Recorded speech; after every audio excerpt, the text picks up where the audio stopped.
सपा नेता आजम खान को लगा बड़ा झटका। 2027 चुनाव से पहले बढ़ी सपा की टेंशन। आईटी का शिकंजा, जौहर ट्रस्ट की टैक्स छूट खत्म। 147 पन्नों की रिपोर्ट से यूपी की सियासत में हलचल। जी हां, यूपी की राजनीति में एक बार फिर सपा के वरिष्ठ नेता आजम खान सुर्खियों में है। जेल में बंद समाजवादी पार्टी के नेता आजम खान को बड़ा झटका लगा है और अब की बार ये मामला कोई बयानबाजी का नहीं है, बल्कि ये मामला आयकर विभाग से जुड़ा है। बता दें कि आयकर विभाग ने मौलाना मोहम्मद अली जौहर ट्रस्ट की आयकर छूट रद्द कर दी है, जिसने न केवल आजम खान की बल्कि सपा अध्यक्ष अखिलेश यादव की चिंता को बढ़ाने का काम किया है, क्योंकि 2027 के चुनाव होने में अब कुछ ही महीनों का समय बाकी है और ऐसे में आजम खान पर ऐसा फैसला आना कहीं न कहीं सपा के लिए टेंशन भरा साबित हो सकता है। बता दें कि 147 पन्नों के आदेश में गंभीर वित्तीय अनियमितताओं का जिक्र भी किया गया है, लेकिन इस कार्रवाई की टाइमिंग अब राजनीतिक बहस का विषय बन रही है, क्योंकि 2027 विधानसभा चुनाव से पहले आया ये फैसला सियासी मायने भी रखता है। आयकर विभाग का दावा है कि जौहर ट्रस्ट का संचालन मुख्य रूप से आजम खान और उनके परिवार के नियंत्रण में था। जांच में यह भी कहा गया है कि कई ट्रस्टी केवल नाम के थे और उन्हें ट्रस्ट की आर्थिक गतिविधियों की जानकारी तक नहीं थी। ट्रस्ट की घोषित आय और बैंक जमा के बीच 59.25 करोड़ का बड़ा अंतर भी पाया गया है, जिसका ट्रस्ट उचित मिलान नहीं दे सका। किन मुद्दों पर यह कार्रवाई की गई है, इसके बारे में भी आपको ग्राफिक्स के जरिए सब कुछ बताते हैं। जौहर ट्रस्ट पर आईटी की बड़ी कार्रवाई।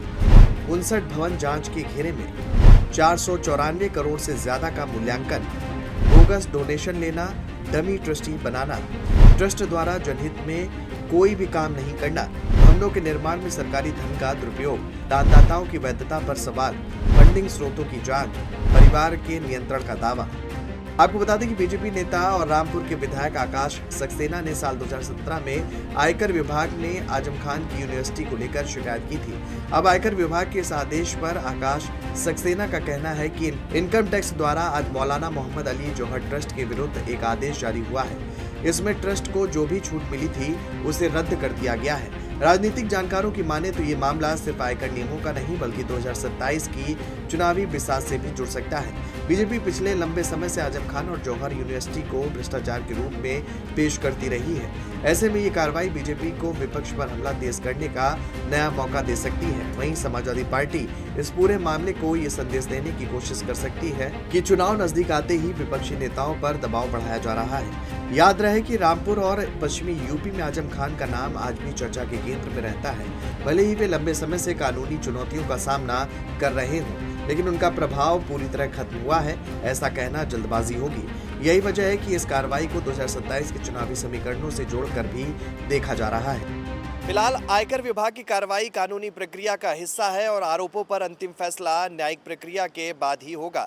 लेकिन यूपी की राजनीति में हर बड़ा मामला चुनावी रंग जरूर लेता है। ऐसे में सवाल यही है कि जौहर ट्रस्ट पर आईटी का शिकंजा क्या भ्रष्टाचार के खिलाफ कार्रवाई है या फिर 2027 की चुनावी जंग से पहले सियासी मोर्चेबंदी का हिस्सा।